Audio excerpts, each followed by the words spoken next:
Alors bienvenue dans cette vidéo donc sur le cours de mécanique en terminale scientifique. Donc ce sera la 7e sur une série de 15 concernant toute la mécanique donc en terminale. Cette vidéo va plus particulièrement donc s'intéresser aux actions mécaniques et aux forces courantes, donc c'est-à-dire les plus classiques qu'on puisse connaître.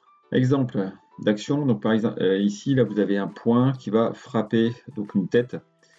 Donc c'est une action mécanique, donc une force, donc ce qui va faire déformer un petit peu la tête et certainement la faire tourner. Ici, on va voir une petite vidéo là sur une frappe d'une raquette sur une balle. Donc en hyper slow motion, vous avez donc la raquette qui avance, qui va venir frapper la balle donc lors d'un service. Et on voit qu'il y a une déformation de la balle en elle-même, elle est écrasée, elle va faire en volume, elle va avoir la moitié du volume initial. Les cordes aussi en arrière là qui dépassaient un petit peu. Donc ce qui veut dire que la raquette tape la balle, mais en même temps la balle a une action sur la raquette aussi. Alors on va définir donc une action mécanique. En fait c'est ce qu'on appelle plus classiquement une force. Et ça se modélise par un vecteur force noté FA sur B, où on a en fait A qui est l'objet auteur de l'action et B qui est le receveur de l'action. Donc à chaque fois qu'on sera comme ça, donc le vecteur force sera toujours placé sur le receveur. On va voir quelques exemples. Donc, notamment, quels sont les effets d'une action? Qu'est-ce que ça va entraîner sur l'objet? Donc, une action mécanique, ça va modifier le mouvement d'un système. Donc, par exemple, la raquette qui va modifier le mouvement ou la trajectoire, en tout cas, de la balle. Ça peut mettre en mouvement un système qui n'avait pas de vitesse, donc qui va en gagner de la vitesse. Ça peut déformer le système, ou sans forcément le déplacer. Ou ça peut maintenir un système en équilibre. Voilà les 4 effets qu'on peut avoir grâce à des actions mécaniques, donc ce qu'on trouve tout autour de nous. Par exemple ici, le sprinter va donc pousser sur le bloc pour action qui va être ici, et il va pousser vers le bas, comme ça. La preuve, c'est si le système là n'était pas accroché au sol, bah, il partirait en fait. Donc ça montre bien que le sprinter va pousser très fort en arrière sur le bloc. Alors une action mécanique, on va être un petit peu plus précis que ce qu'on a fait là, donc on va le définir avec 4 paramètres. Donc c'est un point d'application, c'est-à-dire l'endroit où la force est appliquée et l'endroit où on va donc la dessiner également. Donc le point d'application, il y a 3 cas. Soit c'est un point de contact, donc c'est entre l'objet A et l'objet B, l'objet auteur et l'objet receveur. Donc là il n'y a qu'un seul point de contact, donc il n'y a pas à réfléchir. Soit on prend le centre de gravité pour l'action à distance de pesanteur ou de gravitation, c'est-à-dire que si vous avez un système et donc une pierre par exemple qui va tomber, en fait on va prendre le centre de gravité comme l'endroit où agit la force. Mais bien évidemment, en fait, on sait que la gravitation, elle va agir sur chaque petit atome de la pierre, donc en fait il faudra mettre une multitude de petits vecteurs, mais en fait on va en mettre un seul grand qui va partir donc du centre de gravité. Ensuite, un centre de poussée pour les actions de surface, comme les forces de pression. Donc si on a par exemple une voile avec du vent, voilà, donc le bateau, tac.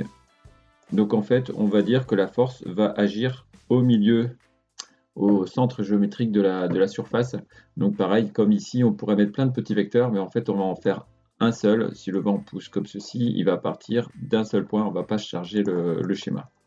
Deuxième chose qu'il faut, c'est une direction. En fait, c'est la droite supportant la force. Donc c'est une droite, et donc il y a deux sens. Et du coup, il faudra préciser dans quel sens exactement, puisque le sens est une des extrémités de la direction.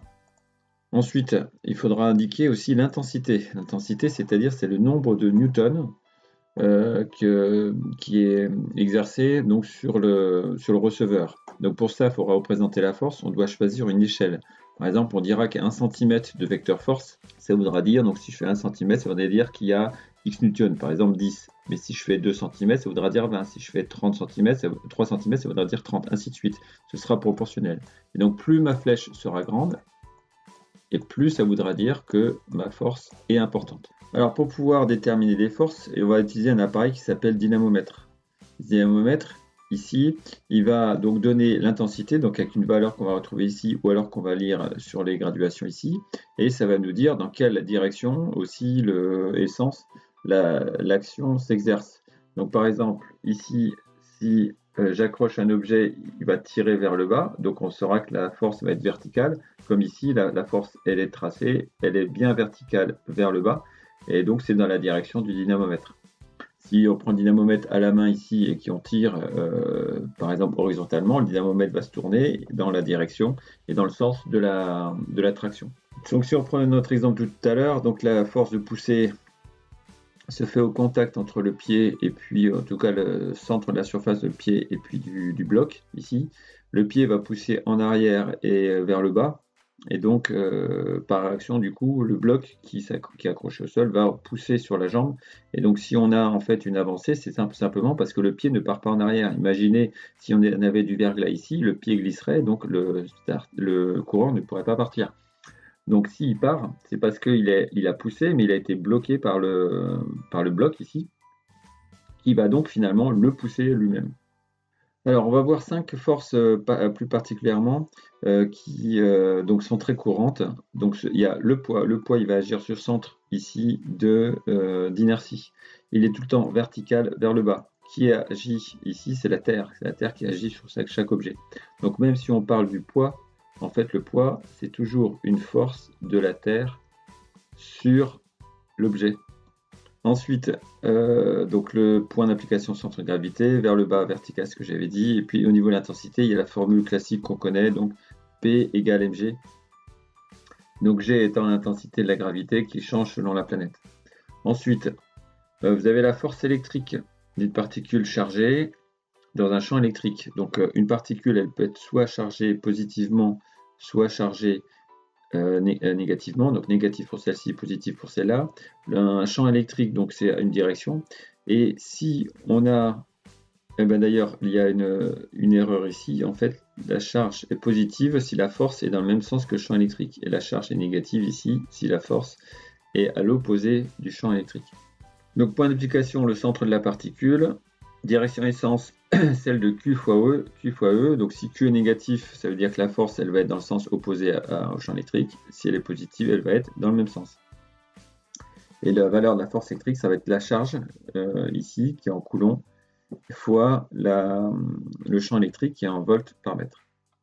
Deux autres forces qui sont très classiques, c'est la force de gravitation universelle. Deux objets qui ont une masse. Donc, parce qu'ils ont une masse, chacun, masse A, masse B, ils vont donc s'attirer mutuellement. Alors, c'est des forces qui sont très faibles, c'est pour ça que autour de nous, on ne le sent pas. Mais par contre, dans l'espace, c'est ça qui a permis aux matières de s'agglomérer et pouvoir constituer les planètes ou les astres. Donc, par exemple, ici, on a le corps A qui attire le corps B, mais en même temps, le corps B attire le corps A. Donc, on retrouve ici. C'est pour ça qu'il y a les deux flèches dans le même sens, dans le sens opposé, pardon. Les directions et les sens du corps attiré vers l'autre corps attracteur, c'est-à-dire si l'objet A attire l'objet B, eh ben, la force va partir de B, va aller vers A. C'est-à-dire c'est vraiment attracteur dans tous les sens. Et ensuite l'objet B, qui est ici, va attirer l'objet A, et donc la force va être tracée sur l'objet A. Au niveau de la valeur, donc c'est ce qu'on appelle la loi Newton ici. Vous avez donc la force, c'est une constante là, de gravitation universelle, donc qui a une valeur fixée, et on retrouve les deux masses que j'avais dit ici, et divisé par la distance. Plus on est loin, plus cette force va être faible, et c'est même la distance au carré. Ensuite, action de contact sur un support. Donc quand on a quelque chose qui est posé sur une table, sur un sol, n'importe quoi, en fait, l'objet, par son poids, va appuyer sur le support, mais comme l'objet ne tombe pas, ça veut dire que le support le retient, et le retient avec une force qu'on note N ici, ou qu'on peut aussi appeler Rn, ça dépend des sources, et qui est en fait perpendiculaire au support. Donc, qui est l'auteur? C'est le support. Où est-ce qu'on va placer la force? Donc au milieu de la zone de contact ici. Donc comme la zone de contact est assez large, donc on va se placer au milieu, perpendiculairement au support. Et ensuite, cette force est à déterminer. Alors généralement, cette force, elle s'oppose au poids. Et donc ça fait que l'objet va donc recevoir deux forces qui s'annulent en fait, puisqu'ils sont opposés, et donc qui vont donc faire en sorte que l'objet reste en équilibre. Dernière force, donc les forces de frottement d'un support. C'est-à-dire que l'objet qui aurait tendance à partir dans la pente ici va être retenu, carrément arrêté, ou en tout cas il va être freiné. Donc là, le support va exercer une autre force. Donc il y avait déjà la force de réaction du support qui est perpendiculaire à lui-même. Et en plus, il rajoute la force de frottement. Donc un support, ça peut agir deux fois. C'est pour ça que je mets encore ici. Donc la zone d'application, ça va être le milieu de la surface donc de contact en fait. Cette fois-ci, c'est pas perpendiculaire au support, mais c'est parallèle au support et surtout c'est vers l'arrière ici, puisque cette force-là, qui est ici, va retenir l'objet. Pareil, l'intensité, donc déterminée selon la situation, il n'y a pas de formule précise. Maintenant, comment on va appliquer tout ça de manière méthodique? Donc pour ça, il faudra déjà avoir une photo, c'est-à-dire avoir la situation en réel. Ensuite, on va faire ce qu'on appelle le diagramme objet-action. Donc c'est ça le DOA ou DOA. Et ensuite, on a un schéma des actions où on va donc dessiner toutes les forces. Si je prends par exemple un skieur nautique, on va voir toutes les actions qui s'appliquent sur lui. Donc si j'applique le diagramme, donc j'ai le skieur qui est au centre. Qu'est-ce qui va agir? Il y a l'eau qui va agir dessus, voilà, avec la réaction. Donc là, le support, ce serait l'eau. Ensuite, il y a la terre qui va agir dessus, avec le poids. Donc, c'est-à-dire que le skieur, il a tendance à tomber, mais il y a l'eau qui va le retenir. Et aussi, il y a l'eau qui va agir une deuxième fois, avec des frottements, puisque le contact ici entre l'eau et le surf n'est pas parfait, donc il y a des frictions, donc il y a des frottements. Ensuite, il y a également l'air qui va intervenir, qui va créer aussi des frottements. Frottement de l'air et là, frottement de l'eau. La preuve, on voit les cheveux qui partent en arrière, donc il y a bien des frottements qui interviennent. Ensuite, on a également ici la corde avec le bateau. La corde avec le bateau, qu'est-ce qu'elle va faire? Elle va tirer sur le skieur, donc il va y avoir une force de traction qu'on note T. Et je pense qu'on a fait tout le tour. Donc le moyen le plus simple, c'est on fait le tour de l'objet. Alors là, c'est mon skieur avec ce ski. Là, on voit qu'il y a un contact, donc j'ai une force. Ensuite, ici, on voit les cheveux en arrière, donc je vois que c'est une force qui est en fait sur tout le corps. Je fais le tour. Là, j'ai rien. Ici, là, j'ai l'eau qui intervient. Voilà. Donc, a priori, au niveau des forces de contact, j'ai tout fait, les forces de contact. Je vais avoir donc l'eau ici, l'air ici, et la corde. Ensuite, j'ai une force donc, à distance qui est la terre, due à la terre, qui est là. Donc maintenant, je vais faire le schéma, c'est-à-dire, je vais retracer les forces. Donc l'objet, je vais dessiner simplement par un petit point, je ne vais pas m'embêter. Et ensuite, je vais prendre les différentes forces. Donc la première, ici, ça va être le poids dû à la terre. Ensuite, qu'est-ce que je vais avoir? Je vais avoir la traction. D'ailleurs, je vais peut-être plus la faire horizontale. On voit que la corde ici, elle est bien horizontale, donc je vais faire la force horizontale. Voilà, de traction. Ensuite, j'ai l'objet qui partait vers là, donc je vais dire qu'il part vers là. Donc j'ai les forces de frottement en fait. Premièrement, de l'eau qui sont en arrière, et je rajoute une deuxième force de frottement de l'air également en arrière. Qu'est-ce qu'il me faut aussi? C'est que j'ai le support de l'eau qui retient. Donc ici, ça va faire une force qui va être comme ça. Voilà, force de réaction. Et donc, normalement, quand j'ai fait le tour, j'ai vu que j'avais 5 actions. Donc j'en ai une ici, 2, 3, 4, 5. Et je dois retrouver 5 forces. 1, 2, 3, 4 et j'ai toutes mes forces. Et n'oubliez pas de liker, de partager, de vous abonner, de cliquer sur la petite cloche. Merci pour votre attention.